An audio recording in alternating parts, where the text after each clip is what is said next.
भाजपा तो ये कह रही है कि कांग्रेस चाहे जितना धरना प्रदर्शन बैठ ले, जनता उनके साथ है। 2024 का चुनाव की अगर बात करें तो बीजेपी ये कह रही है कि 24 में मोदी जी ने इतना काम कर दिया कि 24 में अपने आप बीजेपी जीत जाएगी। प्रदेश की सरकार विधानसभा में कही कि किसानों की आय दोगुनी हो गई है।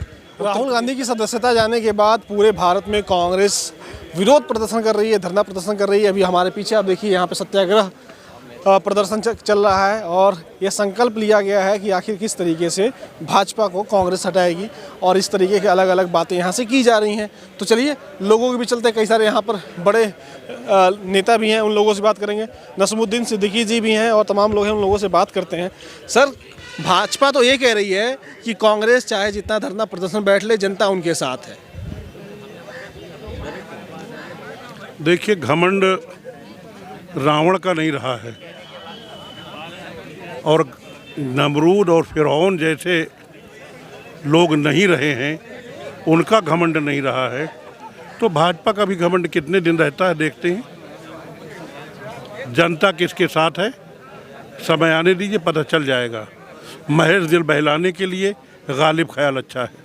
सर, 2024 का चुनाव की अगर बात करें तो बीजेपी ये कह रही है कि 24 में मोदी जी ने इतना काम कर दिया कि 24 में अपने आप बीजेपी जीत जाएगी और जो काम हुआ है वो काम ऐतिहासिक है। कौन सा ऐतिहासिक काम है जिसके बारे में बताया जा रहा है? क्या आपको पता कुछ ऐतिहासिक काम?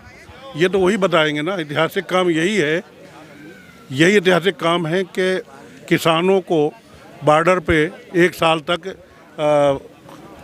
जाड़ा गर्मी बरसात पड़े रहने के लिए मजबूर कर दो। 3 काले कृषि कानून थोपो, 731 किसान मर गए। इसके बाद आपने वापस ले लिए और कह दिया कि हाँ, हमने गलत किया। अरे तुमने गलत किया तो जो 731 किसान मरे, उनकी मौत का जिम्मेदार कौन, उनका हत्यारा कौन है? ये ऐतिहासिक काम इन्होंने किए हैं।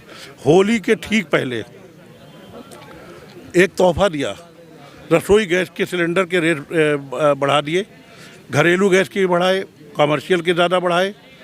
ये तोहफा दिया, ये ऐतिहासिक काम है उनका। आज बेरोज़गारी मुँह बाए बैठी हुई है, बुरी हालत है, यह ऐतिहासिक काम है उनका। जब वो मुख्यमंत्री थे मोदी जी, तो मैं अभी कहिए तो दिखा दूँ आपके ही चैनलों में कि रोज़ चिल्लाते थे महंगाई महंगाई महंगाई, गैस सिलेंडर, पेट्रोल, डीजल।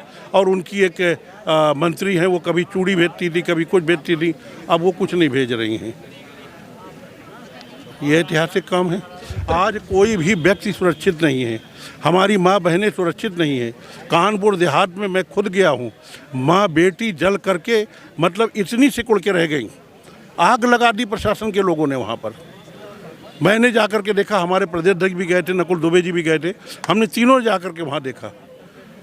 यह ऐतिहासिक काम है। अगर ये ऐतिहासिक काम है तो मोदी जी हमको माफ़ कर दो, योगी जी हमको माफ़ कर दो। उत्तर प्रदेश की सरकार विधानसभा में कही कि किसानों की आय दोगुनी हो गई है। उत्तर प्रदेश में 80 लोकसभा सीटें हैं, 80 लोकसभा सीटों में आप भी घूमते होंगे, देखते होंगे, आय दोगुनी हो गई किसानों की। मैं खुद किसान हूँ। देखिए साहब, जब कांग्रेस की सरकार थी 2014 तक, तो खाद के रेट से 435 रुपये, अब 1300 कुछ रुपए हैं। और तब खाद कितनी मिलती थी? 50 रुपये का एक कट्टा, यानी एक बोरी। अब 1300 कुछ है और 5 किलो खाद काट ली गई, अब 45 किलो का हो गया। आय दुगनी हो गई। पेट्रोल के रेट 2 गुने से ज़्यादा बढ़ गए, आय दुगनी हो गई। डीजल से जुताई होना है, सिंचाई होना है, बुआई होना है, दवाई होना है, सारा कुछ डीजल से पेट्रोल से होना है, आय दोगुनी हो गई। क्या कहने साहब, गैस सिलेंडर कहाँ पहुँच गया? ये आय दुगनी कर दिया आपने। अब क्या करेंगे आप लोग? किसानों की लागत नहीं निकल पा रही है। गन्ना किसान मारा मारा फिर रहा है, आलू किसान चीख रहा है, चिल्ला रहा है।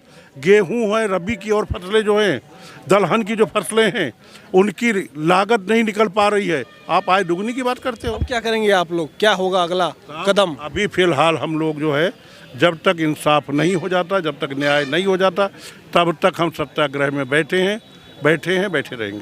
सत्याग्रह में बैठे हैं, बैठेंगे और बैठे रहेंगे जब तक न्याय नहीं हो जाता, आगे का कदम तय नहीं हो जाता। आइए